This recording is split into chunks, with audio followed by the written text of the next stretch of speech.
Hello ఏమండి? ఎలాగుందిరా? పర్లేదు. ఏం పని చేసావు నువ్వు? ఎంత పని చేసావు? నాకు అందుకే అడిగి తీసుకెళ్ళి నా మాట వినవు నువ్వు. నువ్వు పని చెయ్యి. ఆడికి కూడా ఏదో అయిపోయి ఉండేది. ఇప్పుడు ఎలాగుండే నీ ఒంట్లో ఎలాగుంది? హలో, ఒంట్లో ఎలాగుంది? తలకు దెబ్బ తగిలింది. తల అంతా నొప్పిగా ఉంది. కానీ నేను ఇప్పుడు హాస్పిటల్లో పెట్టారా నీకు? ఇట్లా ఉన్నాను. ఎక్కడ తీసుకెళ్తున్నారో తెలియదు. అంబులెన్స్ లో ఉన్నావా? రామాచలం నీ వెనక వస్తున్నాడు, దగ్గరికి వచ్చాడు.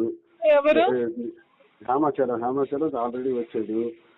ఈడు కూడా వస్తున్నారు. ఎవరు? అవినాష్ కూడా వస్తున్నాడు. పద్మాకు పంపిస్తున్నాను. నువ్వేం వరి అవ్వకు. నువ్వు అక్కడ చెప్పు. దీన్ని ఏం చెప్తానంటే, నేను కావాలనే సూసైడ్ చేసుకోవాలని చూపించాను. ఆమె దువ్వాడవాణి చేసినటువంటి అరాచకం 4 రోజులుగా చేస్తున్నటువంటిది నేను చనిపోవాలని నేను గుర్తిస్తాను చెప్పాను. అదొకటే మాట. అదొకటే మాట చెప్పేసి నువ్వు అలా ఉండుకో. నేను డాక్టర్, ఇవన్నీ నేను చూస్తాను. కావాలని అందరూ వస్తాను, పర్వాలేదు, డోంట్ వరీ. ఈ మనస్తాపానికి చెంది నేను హైవేలో వెళ్ళి గుద్ది చచ్చిపోదాం అనుకున్నాను. నన్ను ఎవరు కాపాడుతారు? అదే వాడు కారణం దువ్వాడవాడి. ప్రెస్ కి పంపించండి చేతికి. ఇప్పుడే చెప్తాను దిగినప్పటికే.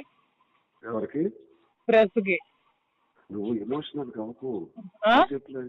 నువ్వు స్లోగా చనిపోవాలనుకున్నాను. ఇప్పటికీ నేను అంతే, పంపించండి చెప్తాను ఇప్పుడే.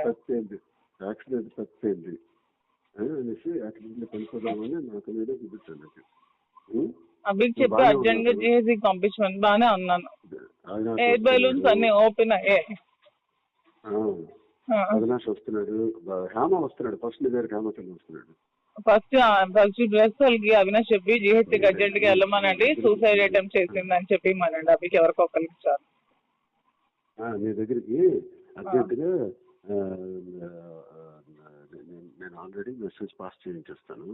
చేసి త్వరగా చేసి చెప్తాను. త్వరగా చేసి. అలాగే బానే ఉన్నాను. తలకి కొంచెం స్వెల్లింగ్ ఉంది అంతే, ఇంకేం లేదు. కొంచెం లిప్స్ కి దెబ్బ తగిలి బ్లడ్ వచ్చింది అంతే. కారు స్క్రీన్ బట్టి నీకు మేజర్ అయిపోతుంది. కారు బాగా బాల్తో పెడిపోయింది కదా. ఆ రోడ్ నుంచి ఈ రోడ్ కి పల్టీ కొట్టేసి ఏంటో మరి. లక్కీగా ఎవరో వచ్చారు, లేకపోతే పెట్రోల్ లీక్ అయిపోయి లోపల అంతా గ్యాస్ ఫామ్ అయిపోయింది. ఊపిరి తీసుకోలేకపోయాను. నువ్వన్నీ మాట్లాడుతాను ముందు ప్రశాంతంగా ఉండి. హాస్పిటల్ వచ్చారు, హాస్పిటల్ దగ్గరికి అందరూ వస్తారు. నా ఫోన్స్ ఎక్కడ ఉన్నాయో తెలీదు. ఫోన్ అన్ని నా ఒక కానిస్టేబుల్ దగ్గర ఉంది, నాకు ఇస్తాడు. గోల్డ్ కూడా ఉంది దాంట్లో, అంతా చూడమని. అవన్నీ తీస్తాను కానిస్టేబుల్ ద్వారా. ఓకే. పద్మ కూడా వస్తుంది, అవినాష్ వస్తున్నాడు, డాన్స్ సెంట్ కూడా వస్తున్నారని విన్నాను. ఓకే. ఉంటాను.